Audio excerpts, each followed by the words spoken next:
فينيسيوس ما وصل للسوبر ستار، بس لكن خلاص. فينيسيوس لاعب ممتاز ولافت حاسمه. دقيقه لا وصل سوبر ستار. لا انا بالنسبه لي ما وصل سوبر ستار. اذا انتم اللي قاعد تدافعون عن فينيسيوس مو مقتنعين انه هو سوبر ستار. لا هم عندهم سوبر. انا عندي المدافع الاكبر. لا انا عندي مدافع اكبر. انا اقول لك المدافع الاكبر يقول خليني اكمل لك. هو افضل لاعب في العالم قبل موسمين، كان افضل لاعب في العالم كان المفروض. الان خذها من رودري. الان انا اتحدى احد يتفق على ان في 3 أو 4 اجنحه حاليا افضل من فينيسيوس. ما في واحد سلاح فتاك. في لا سلاح. انت غير، انت حاله استثنائيه. مو انا اكلمك والله مو انا. انت رايك مو طبيعي. مو انا شو مو انا؟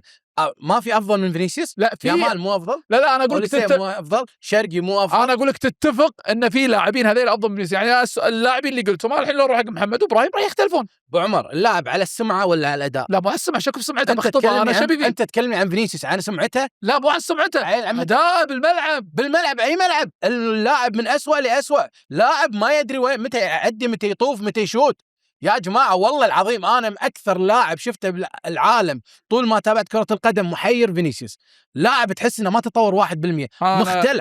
قراراته اللي يسويها ب 2018 غلط يرجع يسويها ب 2026 غلط. أنا المشكلة هذا أنا شنو المشكلة؟ ليش كل المدربين يحطوا له لاعبين؟ أنا وين إيه، لأن كان ماسك عليهم شيء. أنا وين مشكلتي معك أبو أحمد؟ إن أنا مثلا طلعت معك مثلا في ركنة السنة اللي طافت الموسم الصفر ريال مدريد. أنت ما جبت اسم فينيسيوس، ما جبت طاري اسم فينيسيوس بالشر. لأنه شنو اللي تغير وخلى أبو أحمد يكون بهذا التوهج ضد فينيسيوس؟ أنه سقط تحت قناع والأشياء اللي يسويها الإعلام الأسباني. أنت واحد من الفخوخ والله العظيم. لا والله لا والله بالعكس. زين وينك الموسم اللي طاف؟ فينيسيوس كان عادي نفس مستوى هالموسم. تبي بحلقتك؟ لا مو بحلقتي، بشكل عام. أنا أتابع ركنة كل حلقات. عمرك تكلم والله عن فينيسيوس. لا ما تهاجم فينيسيوس في هذا التوهج مثل اللي أنت تسويه الحين. أوكي. لأن الإعلام الأسباني جرك معاه.